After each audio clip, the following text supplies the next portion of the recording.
So this weekend we don't have any football action in store, of course, with the fact that the two All-Ireland semi-finals will take place next weekend rather than this weekend, of course. But we do have two massive hurling semi-finals to cover today. Of course, coming up this weekend, we've Galway, who will take on Limerick, and Waterford, who of course will take on Kilkenny. And very excited for both of these two All-Ireland hurling semi-finals. You know, two massive games, of course, in the All-Ireland Hurling Championship, and massive, of course, for four counties who are all looking to claim back the Liam McCarthy Cup. Of course, now that the current holders and current champions Tipperary were knocked out last weekend by Galway. So, of course, I'm here as always to give my preview, give my predictions, talk about the big matchups, talk about the big games, and yeah, let's get straight into it.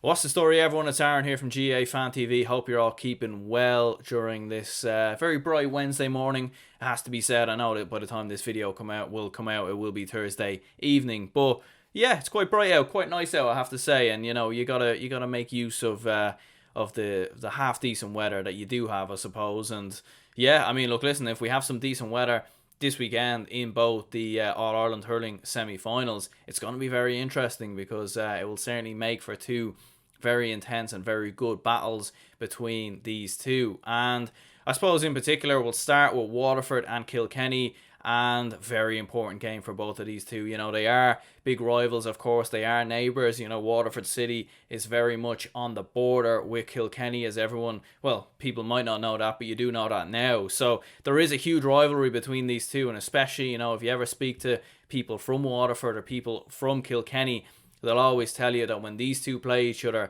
it's always massive for both of these two counties. And the fact they're playing each other in an All-Ireland hurling semi-final probably adds even more intensity to it, in all honesty, as well. Because, yeah, I mean, it's going to be a very interesting game. You know, Kilkenny probably haven't even been at their best in their first two games in the Leinster Hurling Championship. You know, they let Dublin back into it when they were quite poor in the second half and managed to scrape a win. And then even against Galway, they were poor for consistently throughout the game until a bit of magic from Richie Hogan coming off the bench managed to turn the game. Now, look, listen, they are still well deserved of their Leinster crown, and even though they weren't at their best, they still do have so much quality all around the field that was able to get them the wins. The likes of TJ Reid, for example, really contributing in both games as always. And I suppose, look, first of all, you know, one of the big questions for Kilkenny going into this game will be how will they stop Waterford's work rate? Because Waterford, up and down the field in the game versus Limerick, they covered so much ground. Their midfield was absolutely superb. They were getting so many blocks, hooks and tackles in, and you wonder, will Kilkenny be able to stop that? You know, Limerick were able to neutralise it a little bit, and Limerick are kind of, they're similar in that extent where they do work very hard and they cover so much areas of the pitch. And Limerick and Waterford in many ways actually kind of just cancelled each other out in that game, and Limerick ended up winning by 4 points simply because they certainly had a lot more quality higher up the pitch and probably a lot more experience as well. And look, listen, for Waterford, you're looking at the likes of Stephen Bennett. He's been superb, you know, very reliable from frees. He's actually hit 44 points in total throughout the three championship games he's been involved in. Desi Hutchinson, what a coup he's been for this Waterford side coming back into the team. 2-2, of course, in the last game versus Clare. And just a very all-round, very attacking player. Very good in the attacking positions, very instinctive, good at picking up the loose balls, getting in the right positions when he needs to, and when the chances presented to him quite early on, of course, Waterford hadn't even got a point on the board, and they had 2 goals on the board from Desi Hutchinson, and one of the main reasons for that was that he started like a steam train. He was very quick, very instinctive straight off the bat, and that will cause Kilkenny some problems, you'd have to imagine, because, you know, there's a lot for Kilkenny to worry about. They'll have to look at Stephen Bennett, they'll have to look at Desi Hutchinson. You've then got Austin Gleeson as well, so there's a lot of options for Kilkenny to ponder, and certainly a lot for Brian Cody to think about coming into this. And, you know, for Waterford, for me, you know, I'd go as far to say as they probably have one of the best midfields in the country, probably alongside Limerick. Jamie Barron and Jake Dillon, who've been absolutely superb. Jamie Barron's forward runs, hitting points, contributing to the attack at times. Jake Dillon as well, just getting so many blocks in as well. Even, you know, at the breaking ball, winning high balls, and even at times, you know, catching the loose balls as well, and just getting hooks in situations where Waterford were applying so much pressure, and they needed to apply the pressure as well in games like the ones against Limerick and of course against Clare as well. So that midfield will be very interesting, and Kilkenny's midfield for me hasn't been as good as what it would usually be. You know, Conor Brown and Richie Lahey, it's going to be interesting to see how they combat that very, aggressive and very attacking Waterford midfield. And it's going to be interesting to see how they try and neutralise that, because, you know, I do expect Waterford to win more of the midfield battle and to cause a bit more problems for Kilkenny in that kind of aspect. So that's going to be interesting as well. But of course, you know, Kilkenny, their big player is obviously TJ Reid. I think everyone very much knows that, and it's going to be interesting to see how Waterford, of course, you know, go about neutralising TJ Reid and trying to keep him quiet. I actually think, you know, he was fairly quiet in the game versus Galway. You know, he scored 110 and only 1-1 was from play. So I think Galway actually did a good job on him at times. The only problem was they were giving away a lot of frees, and that was kind of one of their main Achilles heel towards losing that game and actually keeping Kilkenny in the game.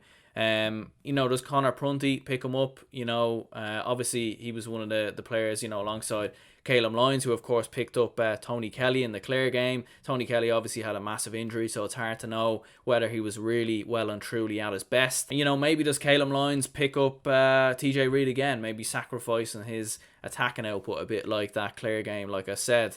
You know, he only scored 1 point the last day, but of course, you know, he did a great job defensively at keeping the likes of Tony Kelly quiet in the match. And yeah, I mean, Kilkenny have been very accurate, to be fair. You know, they were very accurate against Galway. They actually didn't create too many chances, and, you know, of their 28 scoring opportunities on the last game against Galway, they actually scored 22, having a 78% accuracy.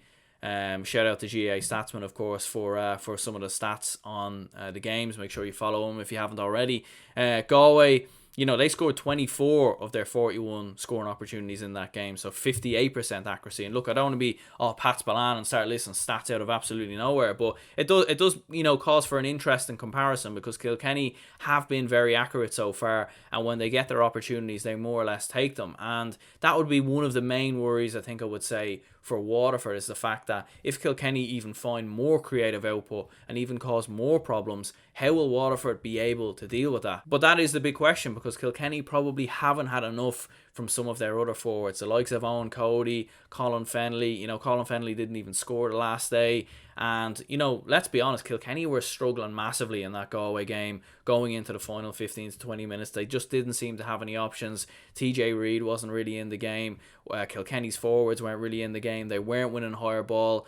And they weren't really causing Galway that many problems in the final 15 to 20 minutes until up stepped Richie Hogan, who completely flipped the game, changed the game, created space for TJ Reid as well, and the rest, of course, was history. So, you know, that is the big question. If you take TJ Reid out of the equation and he doesn't have a good game, are Kilkenny as good as what we think they are? It's hard to know, and I feel like we'll have a lot more questions answered about Kilkenny in this game, because I don't think they've been at their best so far, but they do still have another gear to go up on, and that could be worrying for Waterford, who have all in all played 2 fantastic games back to back, have really left everything out on the pitch. And, you know, I said last week maybe they could have emptied the tank for the Limerick game. In the end, they didn't. They had all the energy in the world going into the Clare game. Will the same apply for this game? It's hard to know. And, you know, Kilkenny do have great options coming off the bench. Richie Hogan, Liam Blanchfield.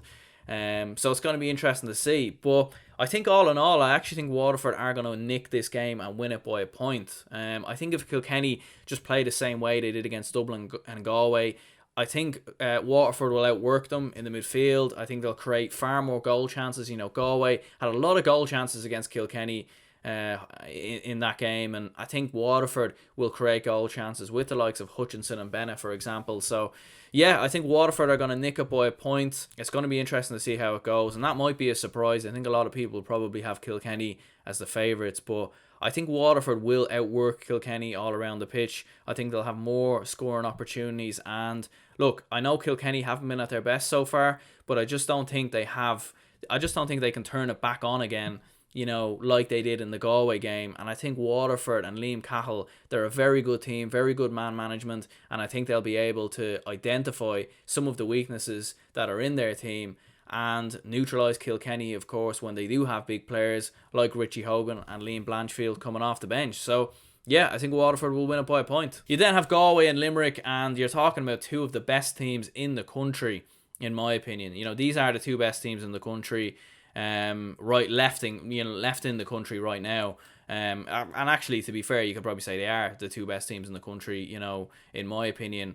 And, Galway, they were far more accurate against Tip. We were just talking there about some of Galway's inaccuracy in the Kilkenny game. They were far more accurate in the game versus Tipperary. Joe Canning in particular, scoring 12 of his 15 frees that were given to him. And that will be, some of the questions maybe for Limerick coming into this game. They haven't conceded too many frees, Limerick, to be fair, too many scoring frees, but I do think they need to be careful in the sense that if they do concede frees or if they do give away chances, Joe Canning is very often the man who will be there to take them. And I think Galway proved, though, in the last game versus Tipperary that they've far more attacking options than just Joe Canning. Cathal Mannion scoring 1-3 the last day, making a lot of overlapping forward runs from the half-forward line, and he was causing Tipperary too many problems. They really struggled to defend Cathal Mannion in the game, who obviously scored 1-3 in that match. And Brian Concannon as well. He's a player who always seems to find himself in the right place at the right time. So it's going to be interesting to see how they deal with that. And they have a lot of areas to score from, Galway. Conor Whelan as well. Probably didn't have his best game versus Tipperary, but certainly he's a player that on his day can cause a lot of problems. Jason Flynn coming off the bench as well. If David Burke isn't up to 100%. Speed, then certainly Jason Flynn can come off the bench and make a difference if he doesn't start. Jermid Burns of Limerick, will he pick up Joe Canning? He probably will. That's going to be an interesting one as well. And obviously, who tracks those forward runs, like I was saying, of Cathal Mannion? Maybe Declan Hannon and Dan Morrissey will sort of rotate between them in order to try and stop Cathal Mannion getting into those attacking positions. And yeah, the midfield battle is going to be very interesting. Johnny Cohen has been superb for Galway in midfield. He's contributed with points throughout a lot of games as well. Started the Kilkenny game actually very bright. Was probably one of Galway's best players on the pitch that day. And yeah, you're looking at Will O'Donoghue, who's been fantastic for Limerick. Really, really hard work rating player. He just adds that bit of steel into that Limerick team.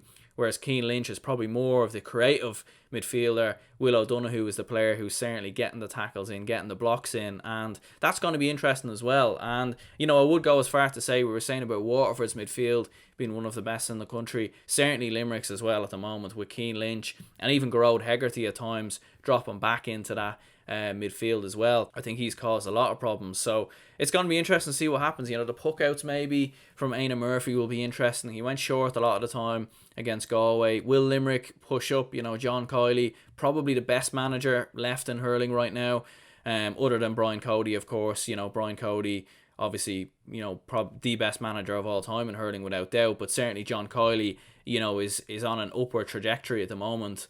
In terms of management, and he's been superb for Limerick in what he's done there. So you would expect him to really figure out a lot of these little small details that a lot of people might not pick up on. So it's going to be interesting, and yeah, I think Limerick will win it in my opinion. And I think they're on a crash course towards an All-Ireland in my opinion. It's very hard to see who stops them. I do think they are beatable, and I do think it wouldn't surprise me if they did lose, in the sense that it's been a crazy year, and I don't think anything is a given at this stage, but I think Limerick will cause a lot of problems. I'm looking at Kyle Hayes at wing back as well. I think he'll cause a lot of problems for Limerick. He'll do a lot of damage, and Limerick just have so many attacking options. Like, a lot of teams are very reliant on one or two players. Like, Kilkenny are very reliant on TJ Reid, maybe Cork and Pat Horgan, and Galway look at Joe Canning and Cathal Mannion a bit. But Limerick just have so many options. You've Aaron Gallan, you've Graham Mulcahy, you've Peter Casey, you've got Seamus Flanagan, Pat Ryan to come off the bench. They just have so many options all around the pitch, and you've Cian Lynch and Kyle Hayes, who often contribute with points throughout the game as well. So yeah, for me, I think Limerick will win the game. It will be interesting to see what Galway do defensively. I think Daithí Burke had a really tremendous game on Seamus Callan in the last game versus Tipperary. Seamus Callan got the better of Daithí Burke early on, scoring that goal, and for the rest of the game, Daithí Burke, that's the sign of a really, really good player, when you have something go wrong, a player gets the better of you, and you're able to adapt and actually overcome that and figure out, you know, what Seamus Callan was doing and able to overturn it in many ways and get those defensive blocks in when they were needed. So that's going to be interesting to see if Daithí Burke picks up Aaron Gallan. But yeah, look, you know, I think Limerick will win it by 4 points. As I said before, you know, I think they'll just have a bit too much for Galway. I think Galway really gave absolutely everything against Tipperary, and I think Limerick are going to have just a little bit more than Galway on this occasion. But look, listen, anything could really happen. You know, if we've noticed anything from football and hurling this year, it's been that literally, you know, anything can happen on any given day, really. And, you know, we've seen last weekend, you know, I think many people probably had Clare to be Waterford and probably even Tipperary to be Galway. The completely opposite happened, and same in football with Donegal losing to Cavan and Cork losing to Tipperary. So, yeah, you know, it's all up in the air. We could see some penalty shootouts this weekend. We could see extra time and drama.